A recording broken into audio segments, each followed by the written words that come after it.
whether you're returning, it doesn't matter. I'm just glad you're here. My name is Bryce, and this is the Women's Soccer / Football Podcast, where we talk all about the world of women's soccer and everything in it. Most notably, we love to talk about the U.S. Women's National Team, the NWSL, and the FAWSL. My favorite team is Manchester United, but you can support any team you'd like because all are welcome here. And like I said, I'm so happy you guys are here. If you guys are into any of those subjects I just talked about, or also coffee, this is the perfect place for you. Guys, this is one of the 2 weekly episodes that we do for this podcast, mostly airing on Thursdays and Sundays. Today, I'm actually recording a day early because by the time you're watching this, I will probably be at the dentist getting my teeth cleaned and hopefully having no cavities. I'm crossing my fingers. Last time I had one, which was the first time I've had one since I was like 8, so about a long time ago. But cross my fingers for me, guys. I appreciate it.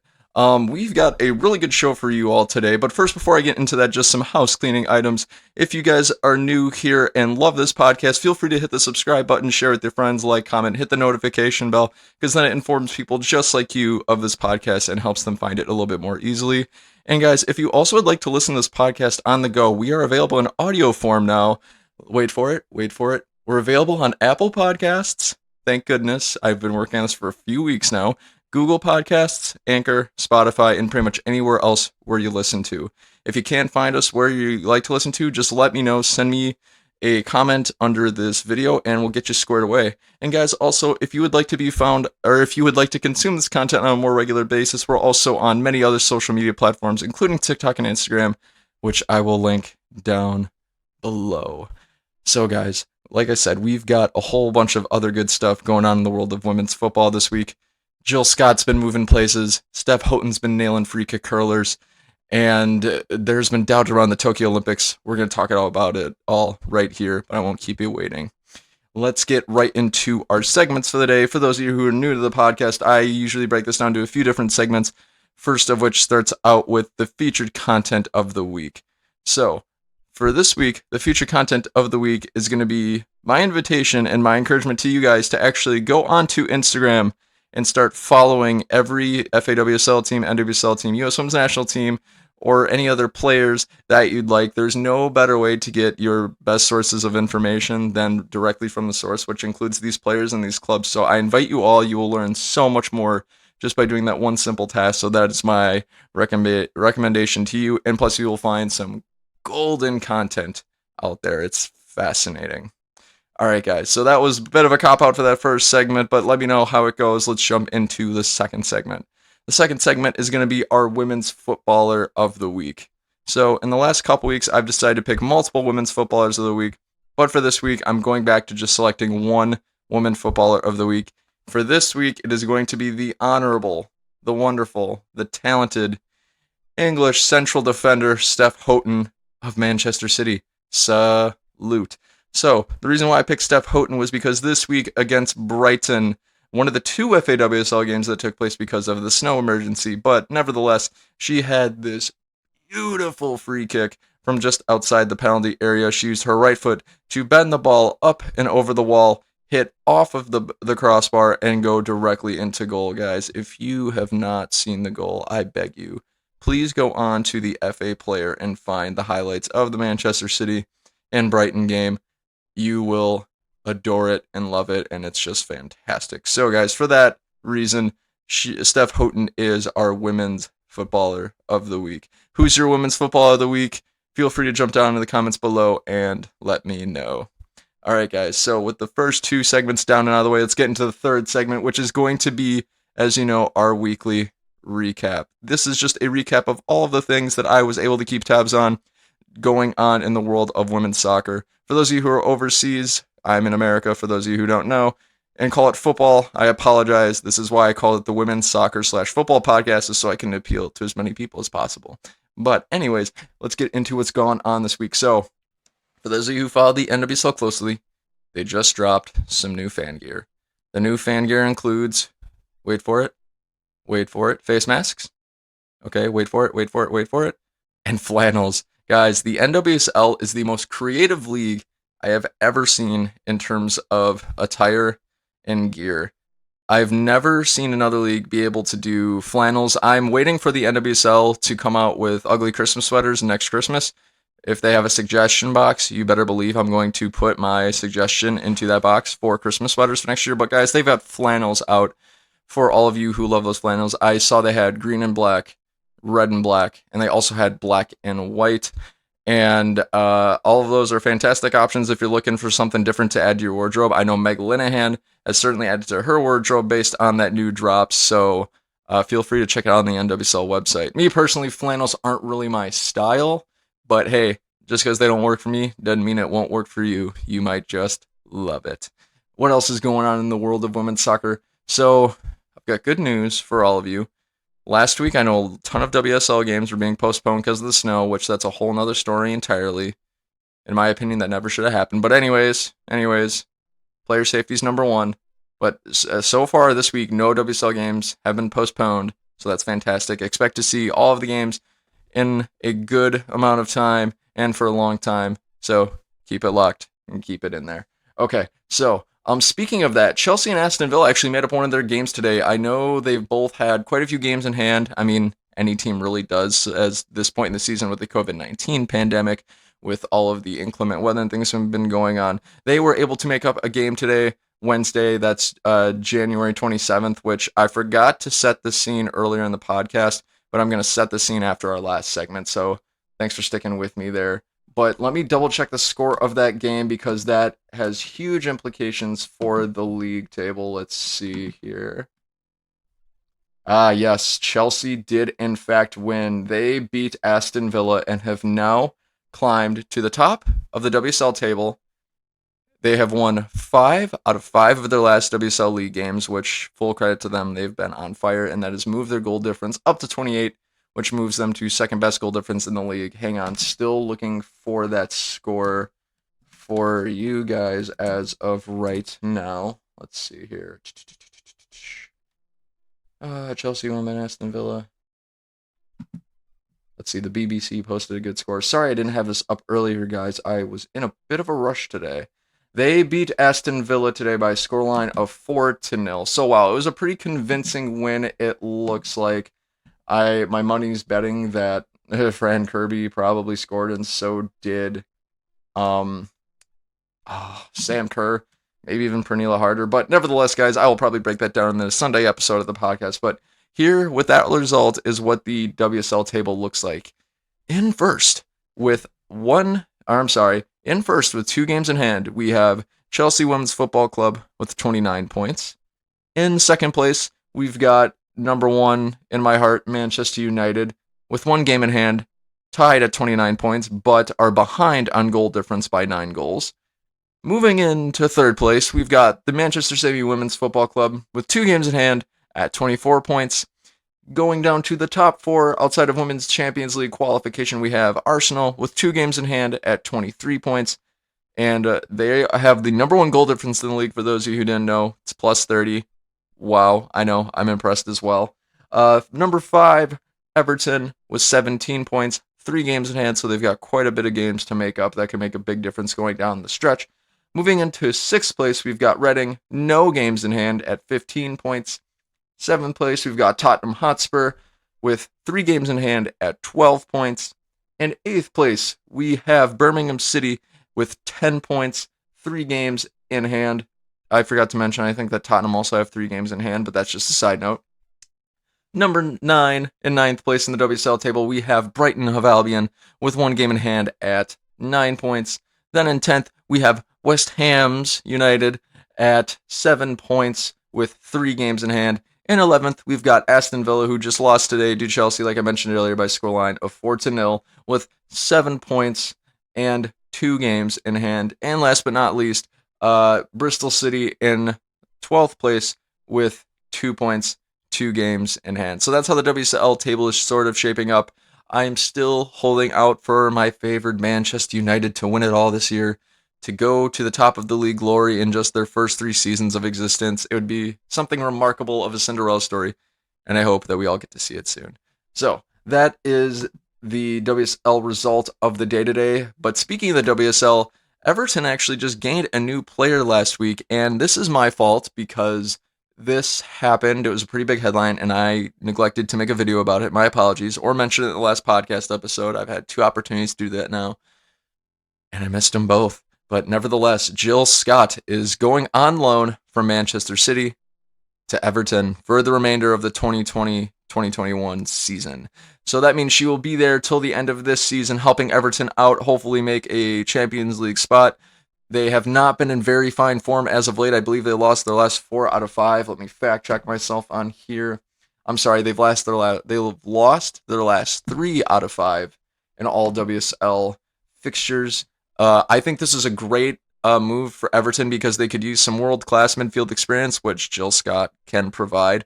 And this frees up a bit of space for Manchester City. Their midfield, to me, right now is pretty crowded with Caroline Weir, Roosevelt, Sam Mewis, everybody known to mankind plays for that Manchester City midfield. So I think this is a good opportunity for Jill Scott to go help another team out and hopefully get some minutes under her belt. I know she was probably looking for some of those with how crowded the midfield was. And City, I believe, on this loan deal, don't have to pay her contract.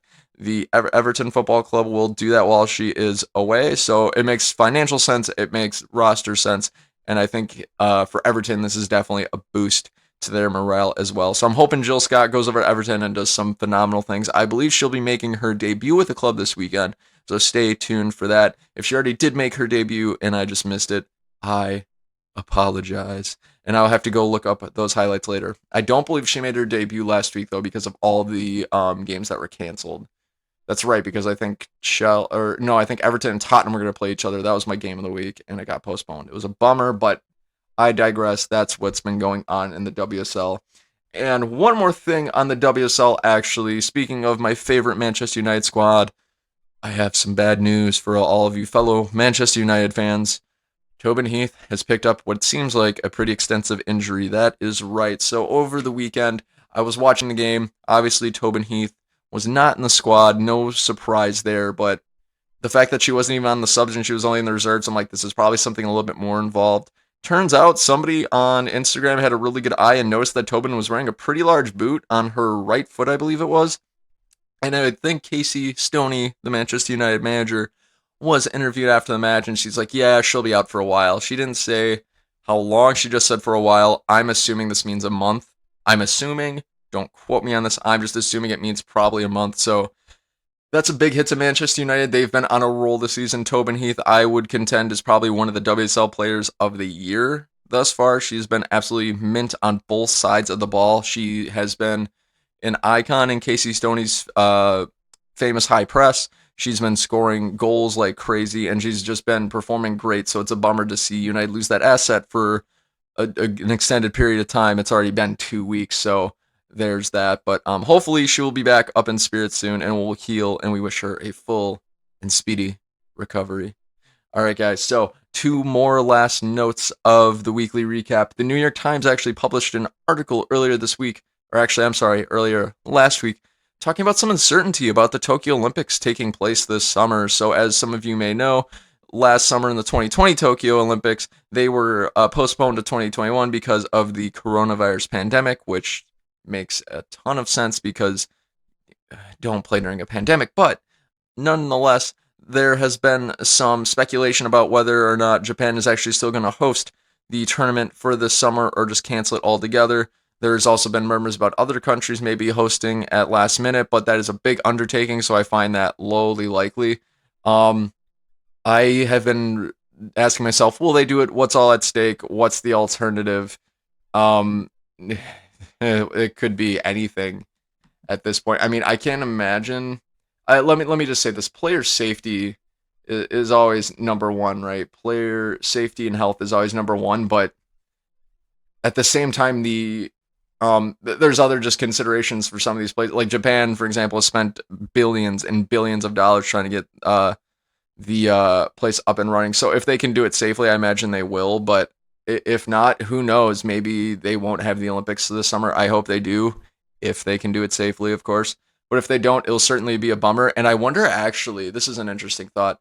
If they cancel the Olympics this summer again, that leaves 2 more years until the next, or I'm sorry, 3 more years until the next Summer Olympics, which means which means we'd have probably Olympics 2 years apart. So say they postpone again to next year. Well, that means we just get two Olympics in the span of 3 years, which would be fine. But um, from a Japan economic standpoint, it would be devastating if they canceled it. From a player's safety standpoint, who knows? I'm no doctor, I'm no physician, of course, but it'll just be interesting to see how that plays out. Keep your eyes peeled. And I will say that 6 months out from now is when the Olympics is supposed to start. So there's a lot of time between now and then. Things could change, but we'll just have to see how that shapes up. So sorry, guys, went on a bit of an aside there, but let's keep it going to the last weekly recap point that we have. So, per a couple sources, it looks like a couple of Olympic Lyonnais players from the French club of Division 1 Feminine, one of the most famous, prestigious, most talented clubs in the world. It sounds like two players from that club could be heading to OL Reign of the NWSL this upcoming 2021 season. But I'm going to save that for one of our main topics coming up, so we'll get into that very soon. But guys, so that about does it for segment 3 of which is the weekly recap. What other bits of world women's soccer news have I missed? Feel free to jump down in the comments below and let me know your thoughts. I appreciate all you guys chiming in, by the way. It's been a ton of fun. I'm still working on getting back to you on the comments. I promise I will catch up. But anyways, let's move on to the fourth and final segment before we get into the main topics. This is a new segment, a brand new one that I just came up with last night as I was writing the notes for this particular podcast episode. This is going to be what I like to call, wait for it, the moment of silence. That's right. So what I'm going to do is for the last segment of each podcast episode, I'm going to take and invite you guys to take a toast or a moment of silence for the things in women's soccer that you love most, and we'll say salute at the end of that moment of silence. So, for example, for me, my favorite thing in the world of women's football is the U.S. Women's National Team, Tobin Heath, Viviane Miedema. She's absolutely wonderful and fantastic as a player in person, from what I know about her. And Manchester United Women's Football Club. And what else am I missing here? Just everything about it. And you guys for participating and listening, watching, and consuming the podcast. I appreciate all of you. So this is my little moment of silence to you as well. So on the count of 3, join with me. 1, 2, 3.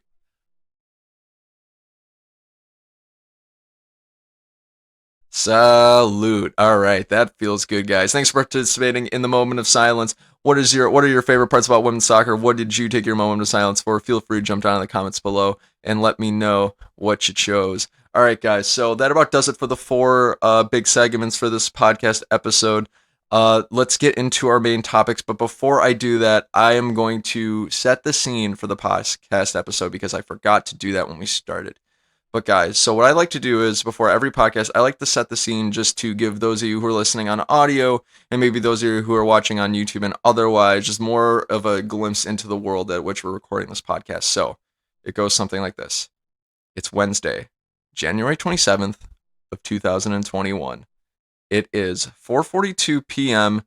Central Time because that's where I'm at currently. I am in the Midwest of the United States of America.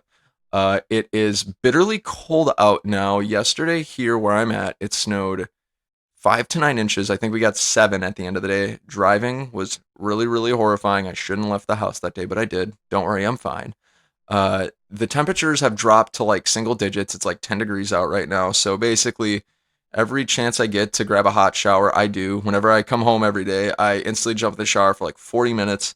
It's a long shower, I know. I should probably take a chair in there. But that's just how the weather's been going down lately. Looking around me right now, so if you guys know, you guys can see this on the video form, but on the audio form, I have quite a few strip lights in my room that I put in various areas just to have some mood lighting. The lights are lighted up blue today, for really no particular reason. I was gonna say that for Steph Houghton because she plays for Manchester City. Manchester City's colors blue, but that'd be a lie. So I just set them to blue just because for some reason I'm feeling blue today. That sounded like I'm sad, but I'm really not. But anyway, guys, so that is the setting of the scene for this podcast. And with that down, let's get into our main topics for today. Our first main topic is going to be answering the question, why isn't Casey Stoney Press, or, oh man, why isn't Casey Stoney playing Christen Press every game a lot of minutes. What's been going on with that? I've gotten this question quite a bit across all of the platforms that we produce content on. And instead of trying to answer it, I answered this partially in a 1-minute TikTok video. Shout out to you, Natalie, if you are watching this. But I wanted to go into a way more in-depth analysis of why Christen Press might not be playing a ton at Manchester United currently, and just give a little bit more insight into that world. So let's kind of break it down. So let me start off this by saying Christen Press is a United States national treasure. She is the 8th wonder of the world. Phenomenal person, phenomenal role model, phenomenal athlete. She is one of the world-class strikers in this world today, especially in the world of women's soccer. And I support her in everything she does, and I hope she succeeds. I think all of these excellent, fine athletes should succeed and will succeed, and will always have my support as a fan. So with that in mind, there's two schools of thought we can look at for the situation that is Christen Press at Manchester United. We can look at it from a practical perspective, and we can look at it from a tactical perspective. I'm going to explore both. The practical perspective will be much shorter than the tactical perspective. So let's get into the practical perspective. So one thing that I think a lot of people forget is that Christen Press was out for, I believe, 3 weeks pretty recently with a illness. It was a non-COVID related illness is what it was described as. And I think she's slowly still recovering from that, if that makes sense. I don't know what illness she had. I'm guessing it wasn't very pleasant if you're out for 3 weeks from training and from games. That's pretty heavy. So that begs the question, is Casey Stoney maybe just helping her get built up to that 90 minutes fitness? The reality is, it's like, okay, when you look at the amount of playing time that she's gotten, she hasn't played a full match yet. She hasn't played a full match in the WSL yet this season, to my knowledge, from the research I've done. It's like usually around the 60th minute mark is when Casey Stoney subs her off, maybe brings on Lauren James, maybe brings on Jane Ross, maybe brings on Yvonne Vousseau. And that's just one of the schools I thought I had. It's like, okay, could she be building up her match fitness again? Because when you're out for that long and you got to go sprint your butt off in Casey Stoney's high press for 90 minutes, that's hard. That's so hard. I can't even play so in college when I played intramurals, I couldn't even run for 20 minutes and not be huffing, puffing, and want to throw up. I can't imagine running 90. Like, wow, that is hard. That is hard work for any person, any athlete, and that's hard on the body. So when you're recovering from an illness, that makes it doubly hard because you're not only battling your illness, you're battling your own body from trying to get tired and crapping out. So I think that this could partially be that Casey Stoney is just trying to build Christen back up into full match fitness, and also allow time for Christen to get into form. If I'll get into this a little bit more in the tactical perspective, but I don't really think Christen's been at her highest form, and that could be related to the illness that she might have had or is recovering from. So there's that as well. That's just more of the practical standpoint of things are going on as I see them. So with the practical perspective out of the way, let's kind of get into the tactical perspective. So I'm kind of backtracking a little bit here, but stick with me on this. So at the beginning of the season, Man United obviously made two huge signings in Christen Press and Tobin Heath. And in the last few weeks, Christen Press hasn't really been starting. She hasn't even been subbed on in this case. She's playing less and less. It begs the question, why? I'm going to repeat this point over and over again till the end of the tactical perspective. Form is everything. If you are not in form, you probably won't play.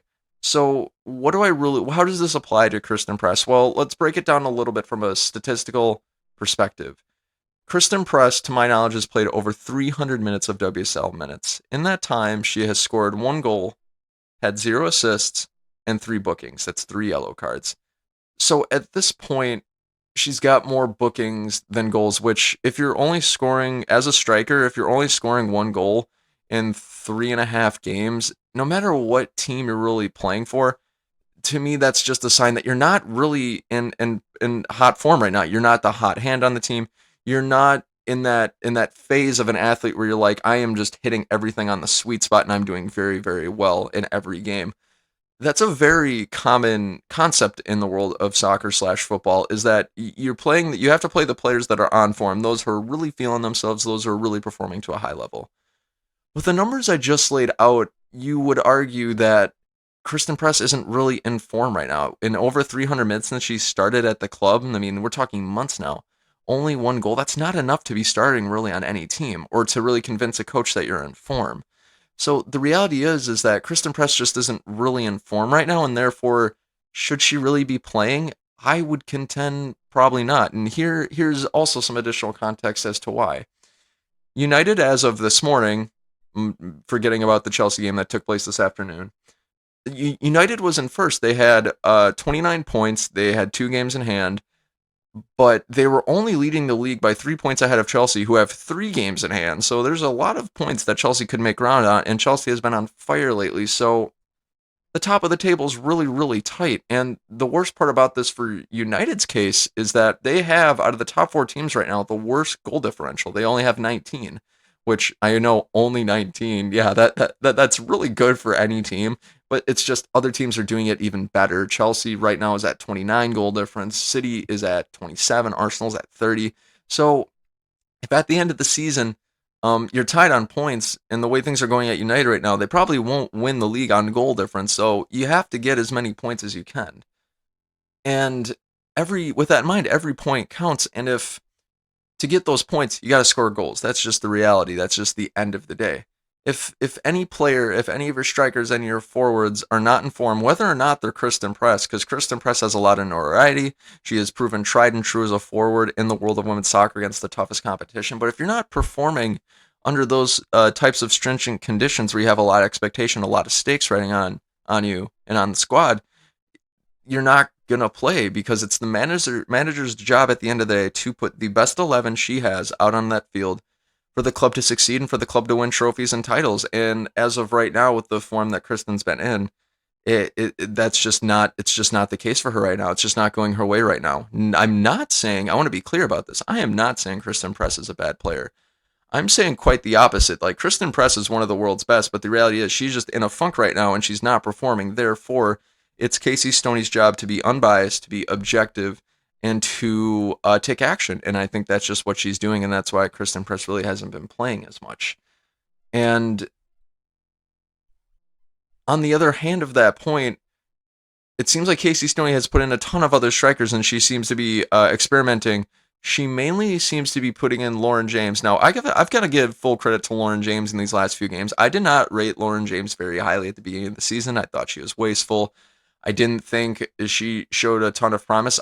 She has proven me wrong, like the last 3 weeks. It's been a very awesome experience to see, because, like I said, I want all these players to succeed. But Lauren James has exercised so much creativity in that front line. She's scoring goals. She's assisting goals. She just had an assist to Leah Galton last weekend. She's making defenders miss in the midfield where it matters most. She's facilitating play. She's getting out wide. She's doing very, very well right now. So on the flip side of the coin, you've got Christen Press, who is a world-class striker who isn't really performing. But then again, you've got Lauren James, who's this young, prolific, up-and-coming talent who's been performing great. You got to go with the hot hand. You got to put in Lauren James. Where that's paid off just last week against Chelsea. Casey Stoney makes the change from Christen Press to Lauren James. Lauren James comes on, scores within 5 minutes. And it was a worldie, too. She's maneuvering through the midfield, taking control, and scores a beautiful curler. It's like Lauren James is the hot hand right now. So that's, I think, the main area as to why Casey Stoney is not playing Christen Press. I just don't think, with her illness, with things that have been going down right now, that Christen Press is really on her best form.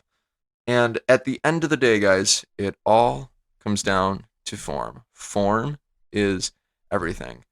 And Casey Stoney, she's got a job to do. And I know, as fans, we would love to see Christen Press out there and playing, because all the joy that she brings to us as U.S. Women's National Team fans, love to see her do it and have joy for herself out for these games in the WSL. But like I said, at the end of the day, Casey Stoney's got a job to do. And some might make counter arguments to this, saying that Manchester United really don't know how to use Christen Press. I'm going to say that is a lie. That's a huge lie, and I'm going to tell you why. This is referring to Casey Stoney, who is the manager of who up until this morning was first in the WSL league table, who took the team from never existing to winning the league and the championship, taking top 5 in the WSL in her second season, and now leading the league in her third season in charge of a brand new club, growing it by and large from players that they haven't bought, and coming off 2 Manager of the Month awards in a row, and proving that she's one of the best minds in the WSL tactically. So I have a hard time believing the argument that um, Manchester United just doesn't know how to use Christen Press. I think that's garbage. I think that it's the opposite. I think they know how to use their system so well that um, I'm trying to remember exactly where I was going with that. I just don't think the reason that Christen isn't playing is that Manchester United doesn't know how to use her. That's a lie. That's just not. It's not a lie. It's just I have a hard time believing that given all of the accolades that I just laid out concerning the coaching staff at Manchester United. Another thing too is that Casey Stoney is a fantastic manager in that she really deeply cares about her players. She knows how to manage the players. As a former player herself, she played for Arsenal for years, and actually quite a few clubs. I believe she ended with Liverpool by the time her career was said and done. But after Tobin Heath and Christen Press were drafted by Racing Louisville in the expansion draft, I believe, if I'm not mistaken, Casey Stoney called them and checked on them and said, "Hey, are you guys doing okay?" Because the whole concept of playing rights, I don't think Casey quite understood it. But she was like, to have any of their players' rights taken away, that's got to be mentally exhausting. How are they feeling? So I believe she checked on them. So it shows you too that Casey Stoney cares. She cares about these players. She cares about the players she coaches. She cares about her club, and it's really awesome to see a manager go above and beyond that. And I just think it's fantastic from Casey Stoney's perspective. So I don't think it's that Casey Stoney and the Manchester United squad don't know how to use her, and I don't think it's that they don't care. It's just, like I said, at the end of the day, it all comes down to form. Let me dive in a little bit deeper into the point that Manchester United maybe don't know how to use Christen Press correctly. I contend that they know exactly how to use them, but let's kind of break it down a little bit. So let's look at the strengths of Christen Press. What does Christen Press do really, really well besides put smiles on all of our faces? I'm smiling ear to ear just thinking about it. But so Christen Press, she is an expert crosser from wide positions. She's proven that in her U.S. Women's National Team play. She's an excellent shooter from long way out. Most of her goals are from outside the penalty area. It's very rare that Christen Press scores directly in front of goal. She's not like a pure striker, if that makes particular sense. She's more of I'll get into that in a second. Stick with me.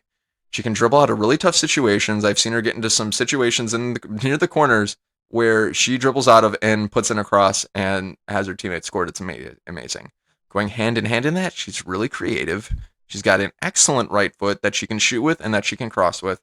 And plus, Christen Press is a speedster. It's no secret she's very, very fast. I would say she's probably, if not the second most, the third fastest player on the U.S. Women's National Team right now. Lynn Williams is definitely faster. I believe that's mathematically been proven. And you guys will love this. I take this with a grain of salt. I watched this video on YouTube from Moso Central. Their channel's pretty cool. Give it a look if you guys are curious. But that Hallie Krieger is one of the fastest footballers in the world, and she got topped out at 25 and 21.5 miles per hour. That's super fast. I have to dig deeper into the statistics and information to where they got that from to really know, but that's just a little side. Nevertheless, just remember Christen Press is really fast. So let's also establish the tendencies of Christen Press. What does she tend to do? Well, with all of those awesome strengths that she possesses, she tends to outrun her opponents.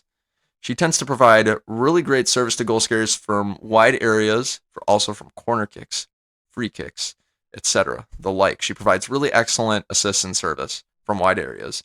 She shoots accurately from outside the box. I'm telling you, the one goal that will always come to mind to me about Christen Press is in the She Believes Cup in 2019 when she gets the ball, I believe, from Pina, who just stole it from an English defender, turns around, curls it into the side netting. I have never seen something so beautiful. The hearts of children smiled everywhere. Grown men like myself cried audibly in front of everyone who was around. Luckily, no one was around. And Sebastian Salazar just roars, "Christen Press, what have you done?" into the night sky, and it was just absolutely fantastic. So Christen Press is a really accurate shooter and a really strong shooter from a long, long way out. And like I mentioned earlier, her last NC, she's not typically getting on the end of crosses. You typically will not see Christen Press storm the box, storm near the keeper to head the ball into goal or score those tap-ins. Christen Press is usually either assisting from a long way out or scoring from a long way out. So where do those traits and where do those strengths fit onto the field? I can think of 3 places. 1, the left wing. 2, the right wing. 3, in the center forward position. The center forward to me is different than the striker because the striker plays a little bit higher toward the goalie. However, the center forward plays a little bit lower than that, which is like probably just outside the penalty area, but still a little bit higher than what a center and attacking midfielder would do. But guys, those are the 3 areas. The left wing, the right wing, center forward. Those are the 3 areas that you could probably use all those traits with and really excellently. So I've had a hard time really, and I've been watching most United games this season. I've had a really hard time picking out what exactly Casey Stoney does with their front line. I've come to this conclusion. I think, by and large, Casey Stoney deploys a false 9. For those of you who might not know what a false 9 is in football, what it essentially is that where your striker would normally be, which is really high up top near the goalie, would normally be brought down a little bit lower, almost playing behind the wings, and mainly outside the penalty area, depending on where you start your formation. But you're basically taking the striker and you're just moving it a little bit away from goal. And usually your wingers are ahead of you. This has a few advantages because of the fact that you can facilitate more play through the midfield, and that when that center forward gets the ball, they can shoot from out there. They can get creative because they're working the midfield space, and they're not jammed up next to the central defenders or the back line. They can facilitate play to the excellent wingers, which in this case would be Leah Galton and Tobin Heath, which makes a ton of sense. And it really opens up a lot more opportunities, and it lets your wingers excel at what they do at, which if you have excellent scoring wingers, this system is perfect. And in United's case, they certainly do, because Leah Galton and Tobin Heath are like top 10 scorers in the WSL this season. Leah Galton just got into the top 5 with her goal last week. So that oh, sorry guys, I just cracked my hand. With that in mind, that puts the center forward away from goal having more, that center forward, since they're a little bit further away from goal, they have more long shot opportunities. They can get out wide if they get the ball because they can use that creative position and they're outside the penalty area. They can get out wide and cross the ball in if they need to. They can be a little bit more free roaming throughout their play, which is fantastic because that plays into Christen Press's strength of shooting from outside the penalty area and also crossing from wide areas. It's fantastic. So that's part of the reason why you actually might have seen Leah Galton and Tobin Heath score this season, because with that false 9, it puts the wingers up a little bit closer to the goal. When you're close to the goal, naturally you're going to score more, you're going to shoot more, etc. and so forth. For those of you guys who are looking for another example of this, Liverpool Football Club, the men's side, used the false 9 with Roberto Firmino, Sadio Mane, and Mo Salah if you're looking for another example. That's what I was trying to remember, and I couldn't quite remember it earlier. So, all right, so I've outlined 3 different places that Christen Press can play: left wing, right wing, center forward.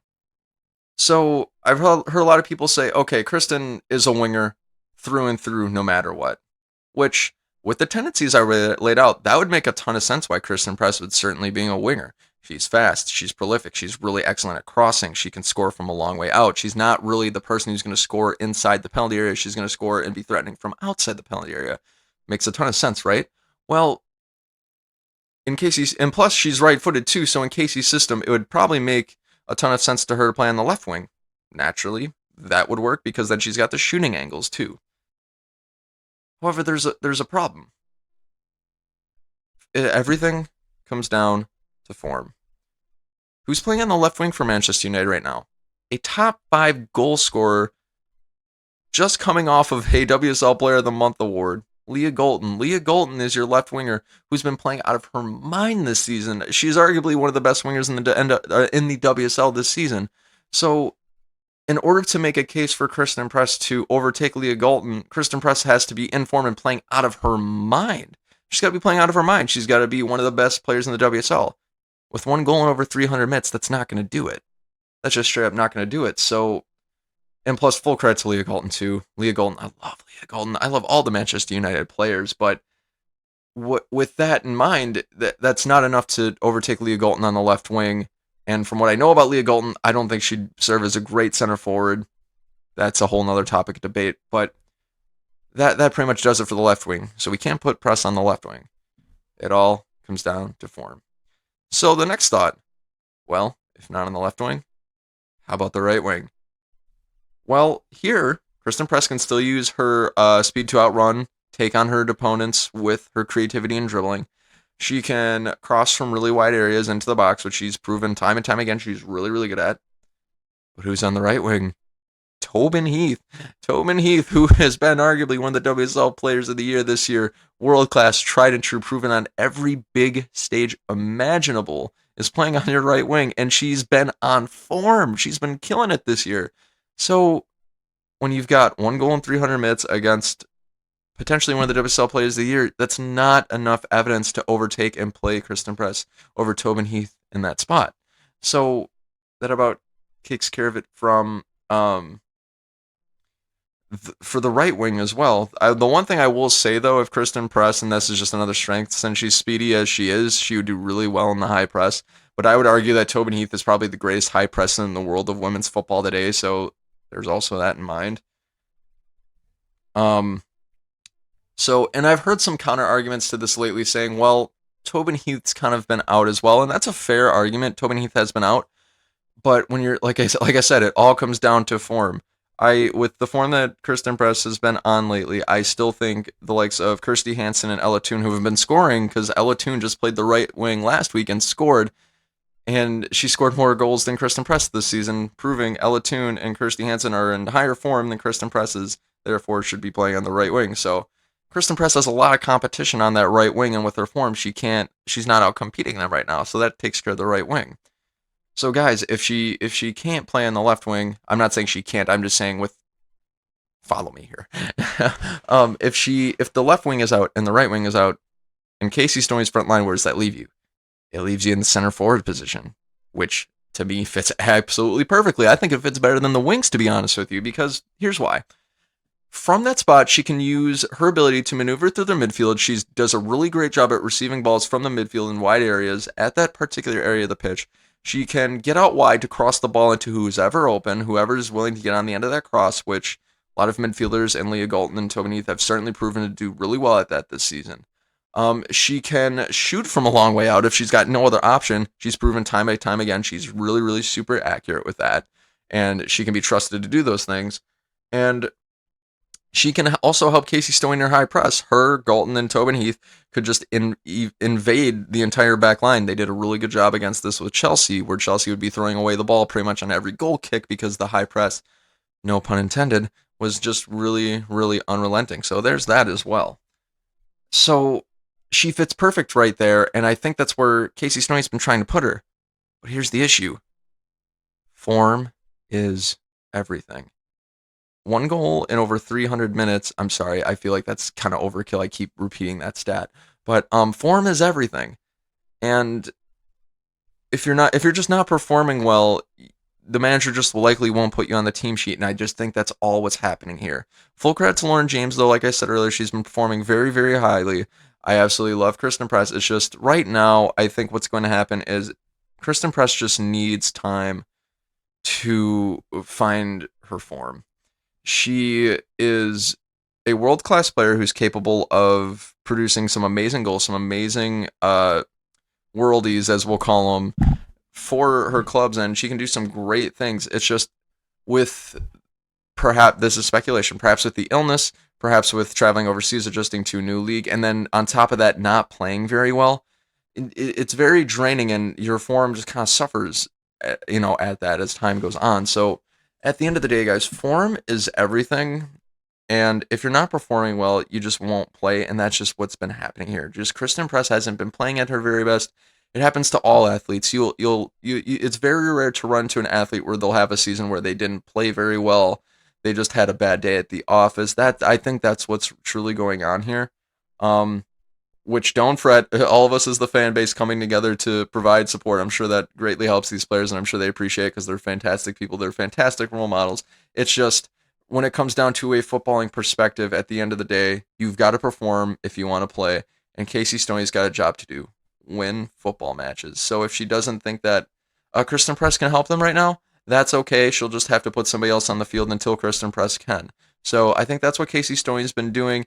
And I would argue so far it's been working out pretty well because United are in top 2 in the table in just her third season in charge and the third season of the club's existence. So have faith in Casey Stoney that she is doing everything she can to win games for the football club and that she will make the best choices that she possibly can.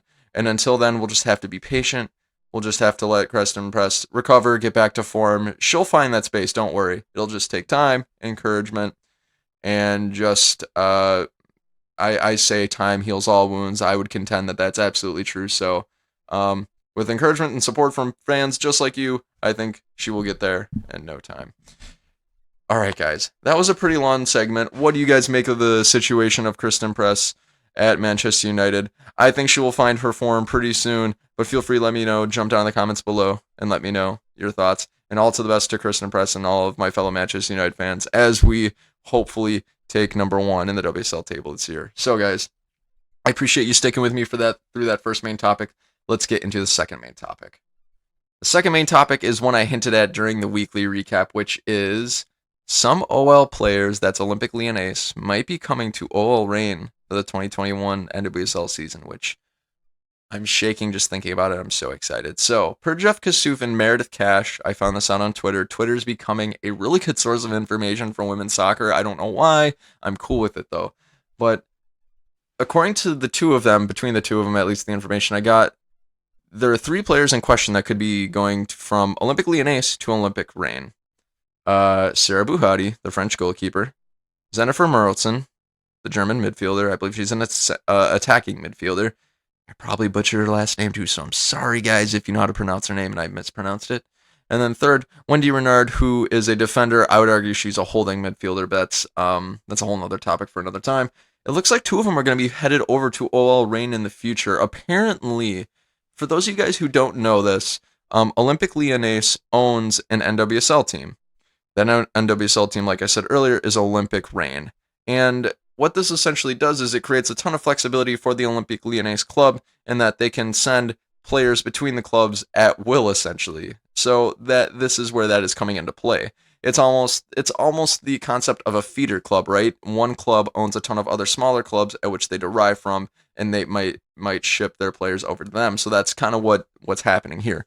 A couple players from Olympic Lyonnais, the big parent club, are sending a couple players over to the club that they own, which is Olympic Reign of the NWSL. So that's just a little bit of aside on that as well. It's a really fascinating topic that I've touched on, and actually in the first podcast episode I ever did, I touched upon that. It's something I could go into for hours, but it wouldn't really be applicable to this situation. But let's just talk about some initial thoughts on this. So, actually, let me back up a little bit.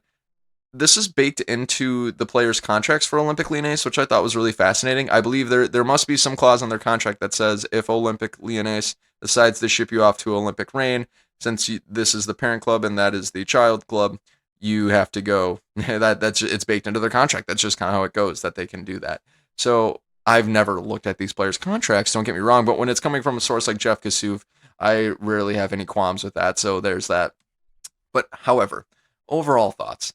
I am so pumped. I am not complaining at all. If Olympic Lyonnais wants to send their whole squad over to OL Reign, please be my guest, because the NWSL could use all the star power it can get. I would absolutely love to see more world-class players make it into this league and provide amazing entertainment, draw more fans, get the fan bases growing, give more money to this club so all these ladies can get paid more money and fans can flourish and we can get as many good experiences as we want. I think this is absolutely phenomenal.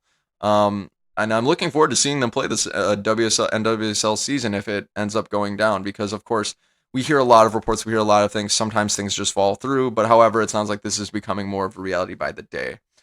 But you might be thinking to yourselves, why would Olympic Lyonnais do this? Why would they send some of their best players? Because, I mean, Sarah Bouhadi, Morotzen, and Wendy Renard are some of the world's best players. All 3 of them play for their international clubs, and I would contend are like top 20 players in the world. Why would they ever want to give them up? Well, in terms of the team, I wasn't able to dig too deep into this, but I will say this. By Olympic Lyonnais owning a team in the NWSL, I think they're capitalizing on a growing market. There is no doubt in my mind that the NWSL in the United States is growing. They're growing slowly, but they're growing surely. And I think that Olympic Lyonnais is trying to get into this market while it's cheap. They could probably buy Olympic Reign cheaper now than it would be in 10, 20 years from now when it becomes bigger and then the NWSL becomes huge. So I think that's a big reason why they're doing it, is to kind of get a hold in this market. Well, and by doing so, by getting a hold of this market early, they can attract a bigger fan base early, and the sooner they can start that growth. How do you start that growth? You get big names, it grabs a lot of eyes, it grabs a lot of fans, it grabs a lot of ticket sales, the like. The money makes the world go round and round. So I think this is where it really helps Olympic Lyonnais. It essentially, at the end of the day, it comes down to money. That's just kind of the reality of it. But if we as fans benefit from it, I've got no problem with it. Also, too, it allows them to kind of hold on to more world-class talent. Let me explain. Olympic Lyonnais, you would argue, is a case of too many cooks in the kitchen. I invite you to go look at their roster. It's insanely stacked. They've got every world-class, world's best striker, midfielder, defender, and goalkeeper you can possibly imagine. And so when you've got that much world-class talent, at some point, you've got too many cooks in the kitchen. You've got too much world-class talent. Not all of them can play. A lot of them know they're world-class talent. They're like, well, what the heck? Why didn't I just leave? So instead of having them leave, what they can do is they could say, okay, you might not be playing a lot here, but you can go to another one of our big clubs overseas, in this case, OL Reign. Thereby, they hang on to that world-class talent, which attracts more fans, which attracts more money, etc. and so forth. It allows them to keep more cooks and expand their kitchen. So essentially what they're doing is they're keeping all their cooks, but making their kitchen bigger. So I think that's really fascinating. I think that's actually kind of brilliant. And if it benefits us as fans, who cares? And also, this allows them for a bigger global appeal. I would say that Olympic Lyonnais is one of the biggest names in women's football, but if you expand the name Olympic L something, OL, it draws more eyes, it draws more global brands. Then you start getting to the points where you're the Manchester Uniteds, the PSGs, the Juventus, the Real Madrid, Barcelona. It just helps draw the brand the more reach you've got. This is expanding that reach. So the flip side of the coin is, does this help the NWSL? Hell yes.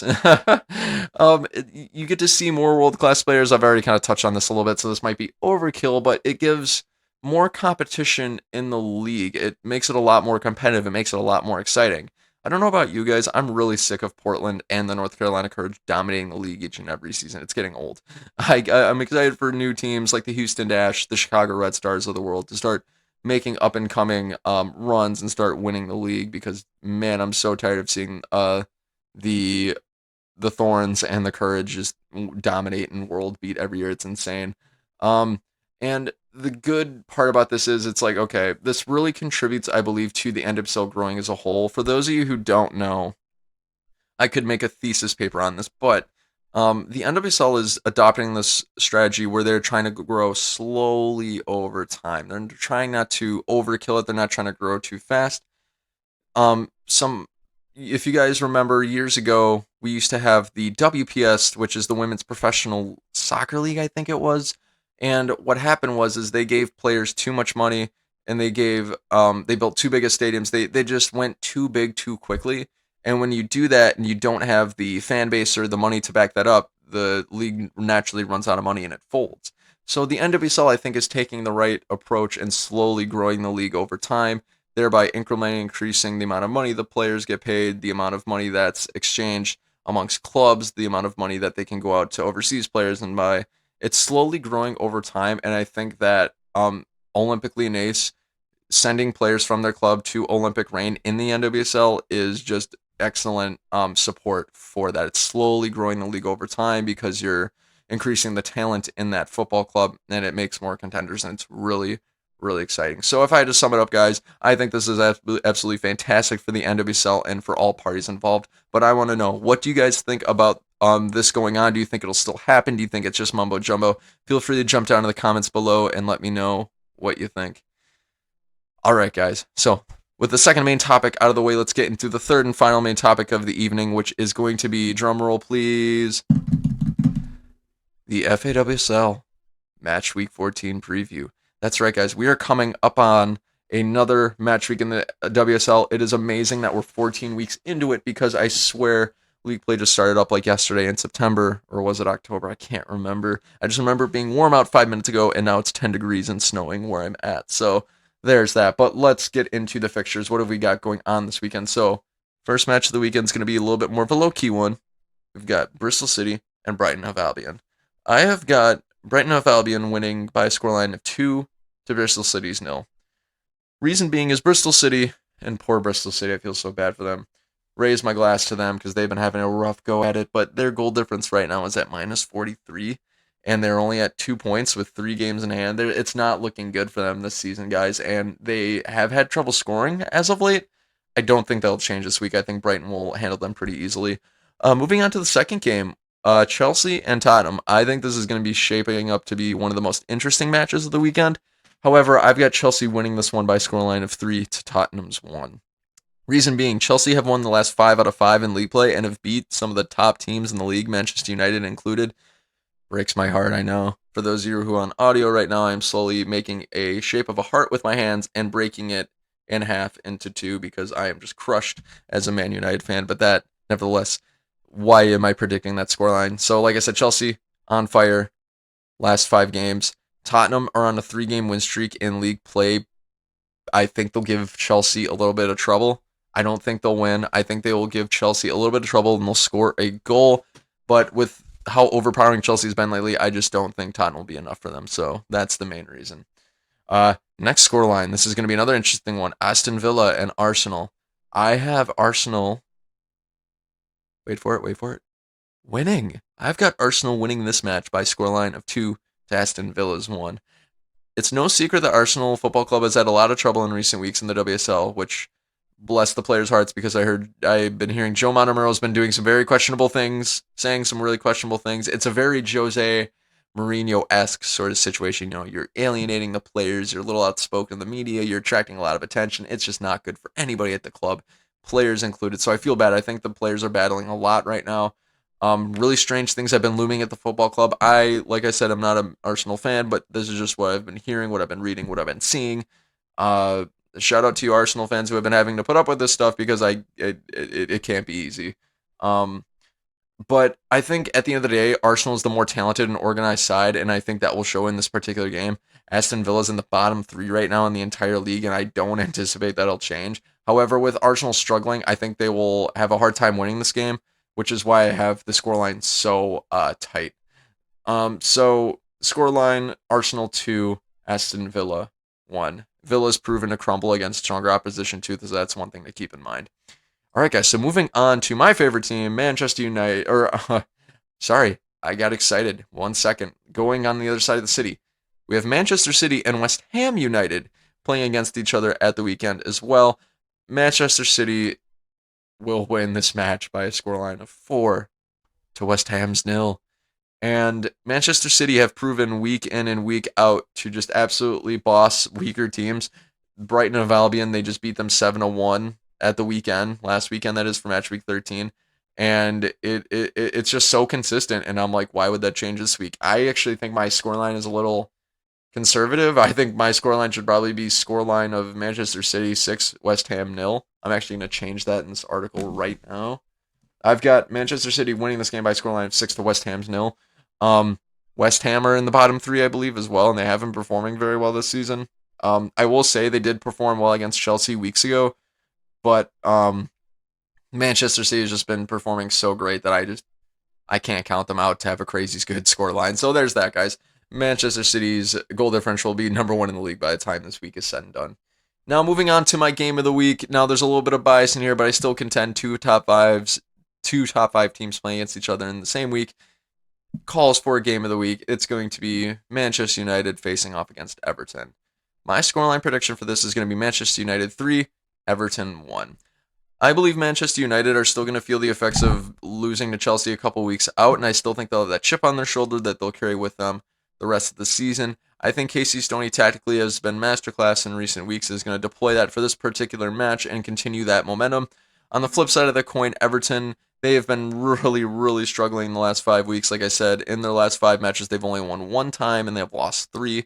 So I don't anticipate they'll change anytime soon. I think Everton have proven that they cannot beat better teams than them, teams above them in the table. So for that reason, I've been calling them pretenders in the league rather than contenders, which sounds really mean, but it just rhymes really well. So I'm just kind of going to go with it.